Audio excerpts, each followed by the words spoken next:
नमस्कार। आज हम भारतीय संविधान की उन 12 सीढ़ियों पर चढ़ने वाले हैं जिन्हें हम अनुसूचियां या शेड्यूल्स कहते हैं। और देखिए, इन्हें अक्सर सिर्फ रटने की चीज समझ लिया जाता है, लेकिन असल में ये हमारे देश के पूरे प्रशासनिक ढांचे का ब्लूप्रिंट है। तो आज हमारी पड़ताल का मिशन थोड़ा अलग है। हमारे पास कुछ नोट्स हैं जिनमें इन अनुसूचियों को याद करने के लिए कुछ बहुत ही दिलचस्प मजेदार ट्रिक्स दी गई हैं। हम इन ट्रिक्स को एक हुक की तरह इस्तेमाल करेंगे और इनके जरिए हर अनुसूची के पीछे की कहानी, उसकी जरूरत और उसके गहरे संवैधानिक महत्व को समझने की कोशिश करेंगे। ये एक बेहतरीन नजरिया है। और शुरू करने से पहले ये याद रखना दिलचस्प है कि 1950 में जब संविधान लागू हुआ तो इसमें सिर्फ 8 अनुसूचियां थीं। अच्छा। जी, आज 12 हैं। ये 4 नई अनुसूचियां भूमि सुधार, दल बदल, पंचायतें और नगर पालिकाएं, ये असल में आजाद भारत की बदलती राजनीति और समाज की कहानी कहती हैं। मतलब हमारा संवैधानिक जीवंत दस्तावेज है जो वक्त के साथ खुद को ढालता है। बिल्कुल। तो चलिए इस कहानी को पहली अनुसूची से शुरू करते हैं। इसकी ट्रिक तो शायद सबसे सीधी है। First is always country. हाँ, यानी अनुसूची 1 में देश और उसके राज्यों का जिक्र है। इसमें भारत के 28 राज्यों और 8 केंद्र शासित प्रदेशों के नाम और उनकी सीमाओं की पूरी लिस्ट है। बिल्कुल। ये सुनने में बहुत सीधा लगता है, लेकिन ये भारत की अखंडता का कानूनी आधार है। इसी की वजह से भारत को राज्यों का अविनाशी संघ कहा जाता है। मतलब राज्य अपनी मर्जी से अलग नहीं हो सकते। और जब भी कोई नया राज्य बनता है, जैसे 2014 में आंध्र प्रदेश से तेलंगाना बना या 2 केंद्र शासित प्रदेशों को मिलाया गया, तो संसद को सबसे पहले इसी पहली अनुसूची में बदलाव करना पड़ता है। अच्छा, तो ये देश के नक्शे का एक तरह से संवैधानिक दस्तावेज है। सही कहा। ठीक है, तो देश का नक्शा तय हो गया।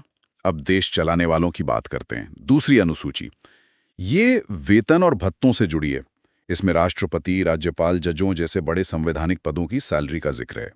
और हमारे नोट्स में इसे याद रखने की ट्रिक बड़ी मजेदार है। क्या है? कहते हैं पैसा 2 नंबर की चीज है, या फिर दो मुझे मेरा पैसा दो। हाँ, ये ट्रिक तो अच्छी है, लेकिन इसके पीछे का सिद्धांत बहुत गहरा है। अच्छा, वो कैसे?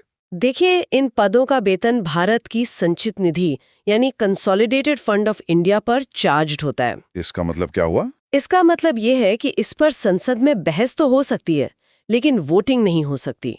ऐसा इसलिए ताकि इन पदों पर बैठे लोग, खासकर न्यायपालिका, सरकार के किसी भी वित्तीय दबाव से आजाद रहें। ताकि उन्हें ये डर ना हुआ कि अगर सरकार के खिलाफ फैसला दिया तो उनकी सैलरी काट दी जाएगी। बिल्कुल, ये उनकी स्वतंत्रता और निष्पक्षता की गारंटी है। ये हुई ना बात, यानी ट्रिक के पीछे भी एक संवैधानिक सुरक्षा कवच है। ठीक है, तो वेतन तय हो गए, लेकिन पद संभालने से पहले शपथ भी तो लेनी होती है। जी, और यहीं से हमारी तीसरी अनुसूची का काम शुरू होता है, जो शपथ यानी ओथ से जुड़ी है। और इसकी ट्रिक भी सीधी है।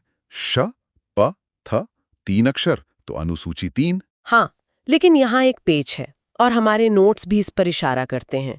इस अनुसूची में लगभग सभी की शपथ का प्रारूप है, सिवाय 3 लोगों के। 3 लोग कौन?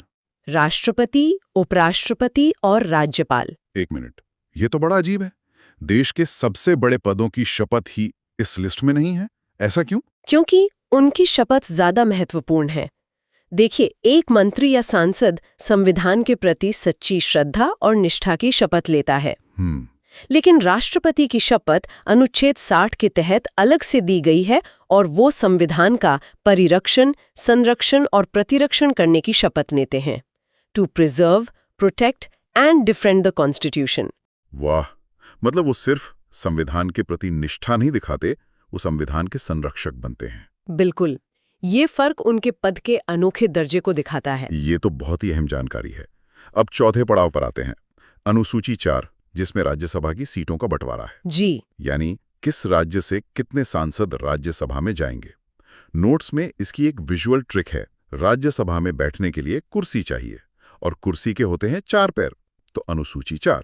ये मजेदार है। और यहाँ ये जानना जरूरी है कि ये बंटवारा अमेरिका की तरह नहीं है, जहाँ हर राज्य को सीनेट में बराबर सीटें मिलती हैं। हाँ, वहाँ हर राज्य को 2 सीटें मिलती हैं, चाहे वो छोटा हो या बड़ा। सही कहा। भारत में ये सीटें राज्यों की जनसंख्या के आधार पर बांटी जाती हैं। इसीलिए उत्तर प्रदेश से 31 सदस्य आते हैं, तो गोवा या सिक्किम जैसे छोटे राज्यों से सिर्फ एक। अच्छा। ये हमारे संघीय ढांचे के एसिमेट्रिक यानी असंतुलित स्वरूप को दिखाता है। ठीक है, अब कहानी के दूसरे हिस्से में चलते हैं। अनुसूची 5 ये अनुसूचित जाति और जनजाति क्षेत्रों के प्रशासन से जुड़ी है और इसकी ट्रिक बहुत ही सीधी है। एससीटी का एस अक्षर बनावट में अंक 5 जैसा लिखता है, S=5। बिल्कुल, ये अनुसूची राष्ट्रपति को किसी भी क्षेत्र को अनुसूचित क्षेत्र घोषित करने का अधिकार देती है। ऐसा करने से वहां के राज्यपाल को विशेष शक्तियां मिल जाती हैं। कैसी शक्तियां? वो संसद या विधानसभा के किसी कानून को वहां लागू होने से रोक सकते हैं या उसमें बदलाव कर सकते हैं। ऐसा क्यों? ताकि उन क्षेत्रों की जनजातीय संस्कृति, उनकी जमीन और उनके रीति रिवाजों को बचाया जा सके। ये एक तरह से आप कह सकते हैं एक सुरक्षा कवच है। और इसी से जुड़ा है हमारा अगला पड़ाव, अनुसूची 6। ये सिर्फ पूर्वोत्तर के 4 राज्यों के जनजातीय क्षेत्रों के प्रशासन की बात करती है। जी, असम, मेघालय, त्रिपुरा और मिजोरम। इसका कोड वर्ड भी मशहूर है, AMTM। लेकिन मेरे मन में एक सवाल आता है, मणिपुर और अरुणाचल प्रदेश में भी तो बड़े जनजातीय क्षेत्र हैं, तो उन्हें इस विशेष सूची से बाहर क्यों रखा गया? बहुत ही जायज सवाल है। इसका जवाब इतिहास में छिपा है। AMTM राज्यों में जो जनजातीय समुदाय हैं, उनकी अपनी स्वायत्ता की एक लंबी ऐतिहासिक मांग रही है। अच्छा। इसलिए अनुसूची 6 के तहत वहां स्वायत्त जिला परिषदें बनाई गई हैं। इन परिषदों को अपने क्षेत्र में जमीन, जंगल और सामाजिक रीति रिवाजों पर कानून बनाने का अधिकार है। ये एक तरह से राज्य के भीतर राज्य जैसी व्यवस्था है। समझ गया, मतलब मणिपुर जैसे राज्यों में अलग तरह के समीकरण थे। जी। अब आते हैं उस अनुसूची पर जो शायद सबसे ज्यादा महत्वपूर्ण है, अनुसूची 7, यानी केंद्र और राज्यों के बीच शक्तियों का बंटवारा। इसकी ट्रिक है, हम साथ मिलकर काम करेंगे, इसलिए शक्तियों को सूचियों में बांट लेते हैं। और असली खींचतान इसी अनुसूची में होती है। इसमें 3 सूचियां हैं, संघ सूची, राज्य सूची और समवर्ती सूची। संघ सूची में रक्षा, विदेश मामले जैसे विषय हैं जिन पर सिर्फ केंद्र कानून बना सकता है। हाँ, करीब 100 विषय। फिर राज्य सूची में पुलिस, कृषि, स्वास्थ्य जैसे करीब 61 विषय हैं। लेकिन सबसे दिलचस्प है समवर्ती सूची, जिसमें शिक्षा, जंगल, मजदूर संघ जैसे विषय हैं। इस पर दोनों कानून बना सकते हैं। जी। तो फिर अगर दोनों ने कानून बना दिया और उनमें टकराव हो गया, तब क्या होगा? तब केंद्र का कानून मान्य होगा। और यही वो जगह है जहां भारत का ढांचा अर्धसंघीय दिखता है, जिसमें केंद्र ज्यादा शक्तिशाली है। अच्छा, और जो विषय इन तीनों सूचियों में कहीं नहीं है, उनका क्या? जैसे क्रिप्टो करेंसी, उन्हें अवशिष्ट शक्तियां या रेजिडुअरी पावर्स कहते हैं, और वो भी केंद्र के पास ही हैं। ये तो बहुत गहरी बात है। अब भाषाओं पर आते हैं। अनुसूची 8, जिसमें संविधान द्वारा मान्यता प्राप्त 22 भाषाएं हैं। ट्रिक है, अपनी भाषा हमेशा ठाठ से बोलनी चाहिए। शुरू में तो इसमें सिर्फ 14 भाषाएं थी, है ना? जी हाँ, और बाद में जोड़ी गई भाषाओं को याद करने की भी अपनी ट्रिक्स हैं। 21वें संशोधन से सिंधी जुड़ी, फिर 71वें संशोधन से 3 भाषाएं जुड़ी, जिसका कोड वर्ड है नमक। नमक, नेपाली, मणिपुरी और कोंकणी। बिल्कुल। और फिर 92वें संशोधन से 4 और भाषाएं जुड़ी, जिसका कोड वर्ड गणित के फॉर्मूले जैसा है, बॉडमास। बोडो, डोगरी, मैथिली और संथाली। सही।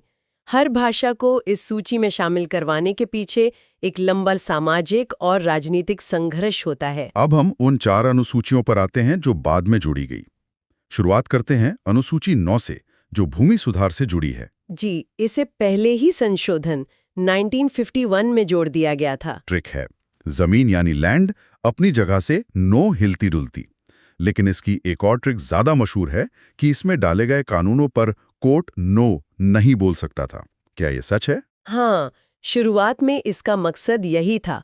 सरकार जमींदारी खत्म करने के लिए कानून ला रही थी, लेकिन जमींदार लोग संपत्ति के अधिकार का हवाला देकर कोर्ट चले जाते थे और कानून रद्द हो जाता था। जी, तो सरकार ने 9वीं अनुसूची बनाकर भूमि सुधार कानूनों को इसमें डाल दिया ताकि उन्हें न्यायिक समीक्षा से बचाया जा सके। तो क्या आज भी इस अनुसूची में डाला गया कोई भी कानून कोर्ट की पहुंच से बाहर है? नहीं, अब ऐसा नहीं है। ये एक बहुत बड़ा मिथक है।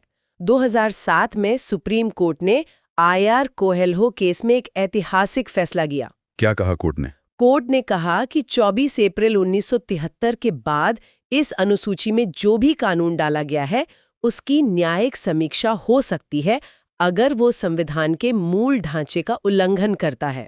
तो अब ये कोई ब्लैक बॉक्स नहीं रहा, बिल्कुल नहीं। ये तो एक गेम चेंजिंग फैसला था। बिल्कुल। चलिए अब 10वीं अनुसूची पर चलते हैं। दल बदल कानून। ये आयाराम गयाराम की राजनीति को रोकने के लिए 1985 में लाया गया। ट्रिक सीधी है, 10 से दल, या फिर फिल्मी अंदाज में 10 बहाने करके ले गए दल। लेकिन इस कानून का एक दूसरा पहलू भी है जिस पर बहुत बहस होती है।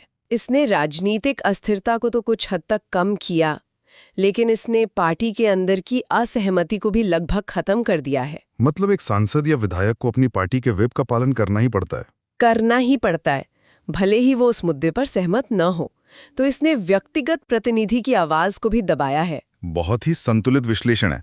और अब आखिरी दो जो लोकतंत्र को जमीनी स्तर तक ले जाती हैं, अनुसूची 11 पंचायत 73वें संशोधन से जोड़ा गया। हाँ, और ट्रिक है, गांव में लोग 1 और 1 11 होकर एकता से रहते हैं, या जी से 11 जी से गांव।